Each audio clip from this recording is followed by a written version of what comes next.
Oui, mais tu vois que quand je parle du milieu de terrain, c'est l'expression. Moi, je ne vais pas parler des individus ou bien de l'âge. On parlera tout à l'heure des individus et de leur rendement aussi également. Allons-y. Ou bien de l'âge des joueurs. Ce n'est pas ça le débat. Vous parlez collectivement? Je parle de l'expression collective, oui. de l'animation de ce milieu de terrain. Parce que quand tu regardes même, le premier constat qu'on fait sur les 7 derniers matchs, les 5 matchs de la Coupe d'Afrique des Nations et les 2 matchs amicaux, M. Faye MS n'a jamais aligné 3 fois de suite le même trio au milieu du terrain. Ça veut dire quoi? Ça veut dire qu'il est à la recherche d'un trio idéal. Parce qu'il n'arrive pas à aligner... N'est-ce pas qu'il fait jouer tout le monde? Non, j'arrive. Il n'arrive pas à aligner sur 7 matchs. 5 matchs en Ligue à Cannes, 2 matchs, les matchs amicaux, n'a jamais aligné 3 fois de suite le même milieu du terrain. Et tu vois que c'est un deuxième constat, c'est un milieu de terrain qui fonctionne, qui évolue par intermittence.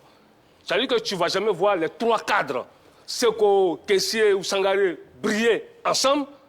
Et puis, on le sait très bien, lorsqu'on aligne ces 3-là ensemble, forcément, ils ont quasiment le même profil, ils se matchent là-dessus. Et puis, c'est pourquoi l'apport, on a vu que quand le jeune Inao Chris est rentré dans ce milieu de terrain, tout de suite, il n'est plus ressorti parce qu'il a apporté de la vitesse, il a apporté de la fraîcheur, de la justesse il a apporté de la justesse technique. Oui.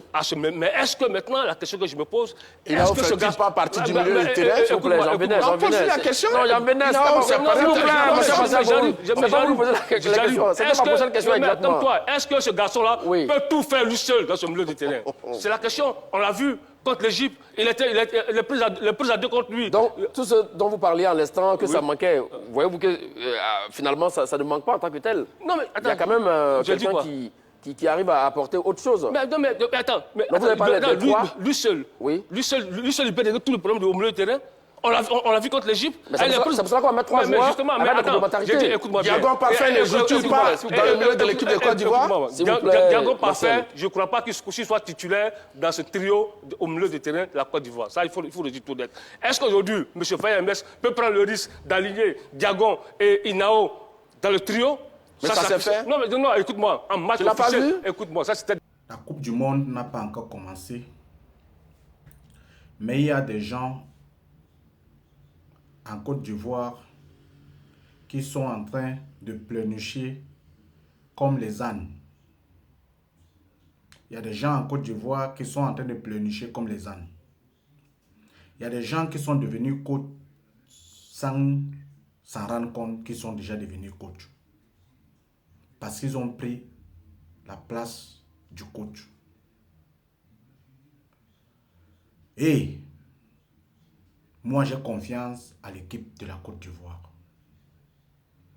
Et n'amenez pas votre poisse sur cette équipe-là. Parce que c'est la poisse que vous êtes en train d'amener sur cette équipe. Nous connaissons la performance des joueurs ivoiriens. Quand ils disent qu'ils veulent vraiment faire quelque chose, ils le font bien. Et vous êtes en train de battre la charrue avant les bœufs. Vous êtes en train de dessiner le diable sur cette équipe de la Côte d'Ivoire. Et moi, je ne suis pas content de ça. La Coupe du Monde n'a pas encore commencé. Vous montez sur les panels, dites de n'importe quoi. D'autres prennent leur téléphone pour faire le classement à la place du coach. Ils se lamentent. Alors que tous ces joueurs qu'on a appelés là vont mouiller le maillot. Ils sont là pour défendre la Côte d'Ivoire. Donc arrêtez ça, s'il vous plaît.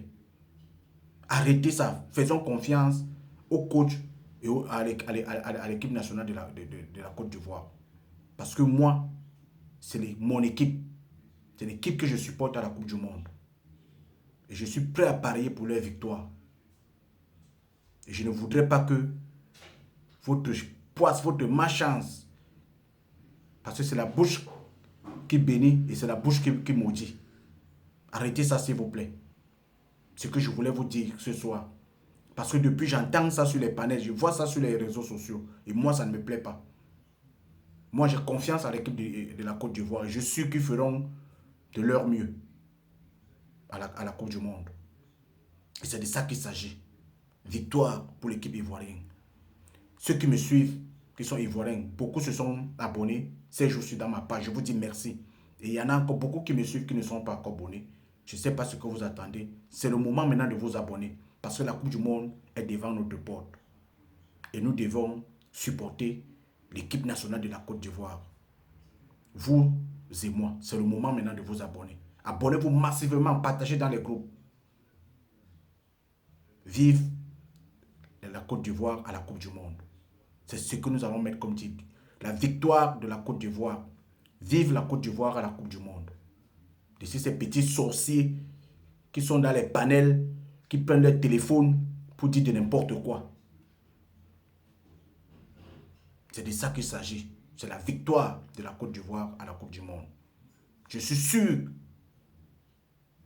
et certain qu'ils feront ce que vous ne vous attendez pas. Parce que tout ce que vous faites là, c'est après pour insulter les joueurs, insulter le coach. Mais vous serez déçus. Allons-y dans les commentaires. Dites-moi ce que vous en pensez. Partagez et likez. Surtout n'oubliez pas de vous abonner. Merci et ciao ciao.